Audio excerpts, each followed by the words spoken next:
Ta-da! Come in, come in. Story time.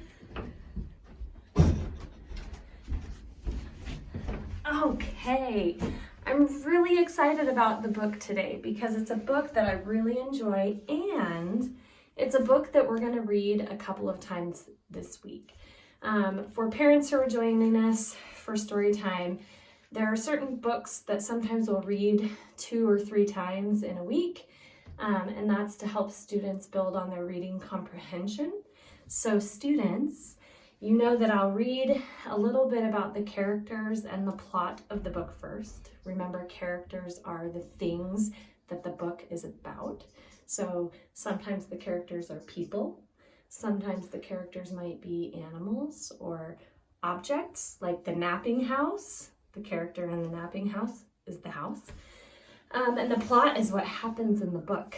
So before I get to the book, I'm going to tell you a little bit about the book characters and plot.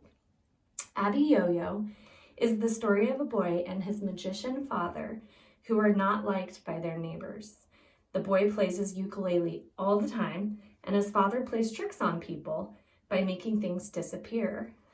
The people in the town are tired of the boy's noise and his father's tricks, so they send both of them to the edge of the town to stay.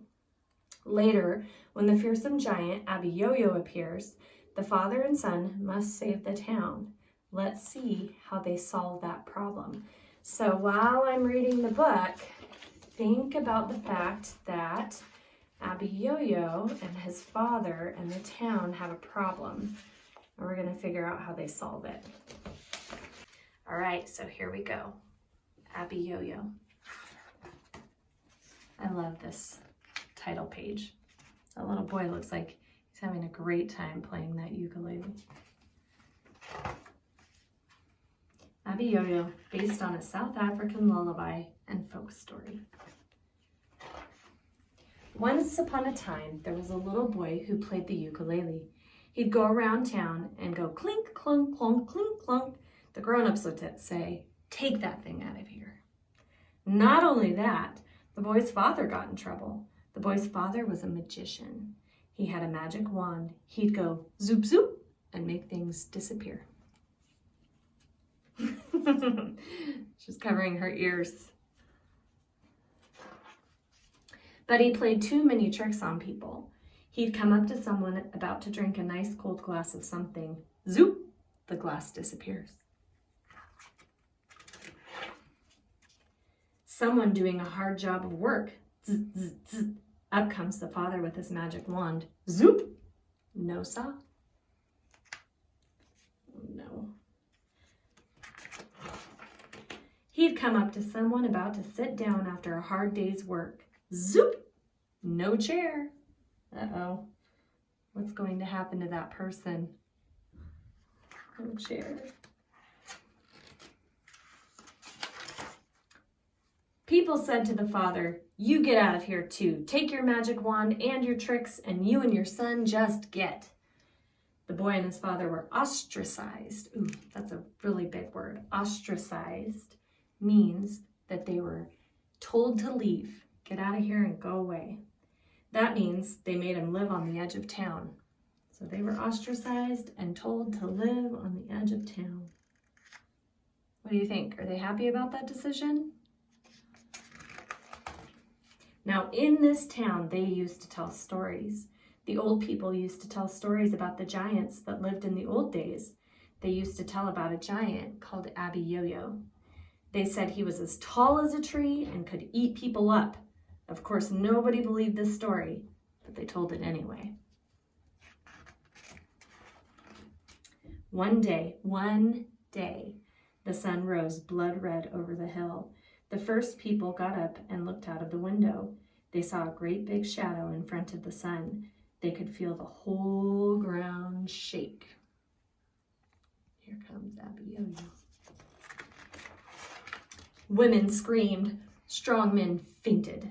"Run for your lives! Abiyoyo's coming!" Okay. Coming right over the hill. He comes to the sheep in the pasture. He grabs a whole sheep. Yup. He comes to the cow pasture. He grabs a whole cow. Yunk! Men yelled, "Grab your most precious possessions and run! Run!" Do you think you know what a possession is? Grab your most precious possessions. Possessions are things you own, things that are yours. Just then, the boy and his father woke up. "Hey, Pa, what's coming over the fields?" "Why, son, that's Abiyoyo. Oh, if only I could get him to lie down, I could make him disappear." The boy says, "Come with me, Pa." He grabbed his father by one hand. The father gets the magic wand, and the boy gets his ukulele. They run across the fields. My goodness. People yell, "Don't go near him, he'll eat you alive." Look at the people are yelling and screaming. Oh my goodness. There was Abiyoyo. He had long fingernails because he never cut them. He had slobbery teeth because he didn't brush them. Stinking feet because he didn't wash them. Matted hair because he didn't comb it. He raised up with his claws. Just then, the boy whips out his ukulele. Abiyoyo, Abiyoyo. So the cat is at the fort door, and we have a little black kitty Kit Kat, and he's sticking his little paws underneath the door. So next time it happens, I'll try to have you see it. It's kind of funny. Makes it hard for me to get to this part of the book when I'm being distracted by the kitty. All right, so the little boy is singing to Abiyoyo. I don't know what's gonna happen.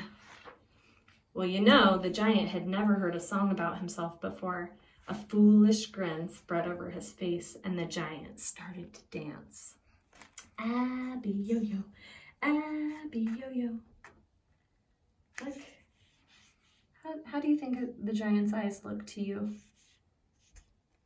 Are they angry? Are they happy? Amused? What do big words in a book tell us? It gets louder. Abiyoyo, Abiyoyo. The boy went faster. Abiyoyo, Abiyoyo, Abiyoyo.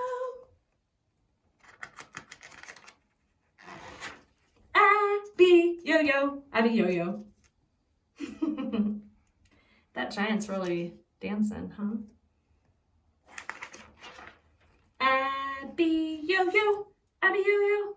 The giant got out of breath. He staggered. He fell down flat on the ground. Up steps the father. Zoop.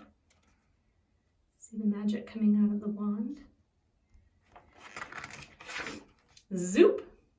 People looked out of their windows. He's gone. Abiyoyo's disappeared. Gone. The people ran across the fields. They lifted the boy and his father up on their shoulders. They say, "Come back to town. Bring your darn ukulele. We don't care anymore." And they all sang what? Do you remember? Abiyoyo, Abiyoyo. I keep singing it and singing it. There they sing. They're so excited. They're celebrating. Town is celebrating. Okay, so now is the time to ask you some questions about the book. The father knows that Abiyoyo has to lie down before he can use the magic wand to make the giant disappear. I wonder how they made Abiyoyo lie down. So remember, the little boy in the book said, "Let's go, Dad," and he took the dad out. How did they get Abiyoyo to lie down? Do you remember? Sometimes if I don't know, I go back to the book and I look. So I'm gonna find the page. That's where the little boy and his father go out there to find Abiyoyo. Don't go around him. Oh, there we go. Just then, the boy whips out his ukulele. Yeah, so they got the giant to lie down by playing music to the giant and making him dance and celebrate until he just is worn out. And then he Then he laid down. The people in the town were scared of Abiyoyo. They ran away when they saw him. Why didn't the boy and his father run away? So think about that a little bit. The next time we read this story, we'll talk more about why the father and son decided to go over to Abiyoyo, even though the townspeople were saying, don't do it, don't do it. The boy and his father decided to. Why do you think that is? So think a little bit about that. The next time we read this book, we're going to talk more about why why the boy and his father decided to go and take care of Abiyoyo. So, great book. Hope you had fun, and we'll see you for the next story time.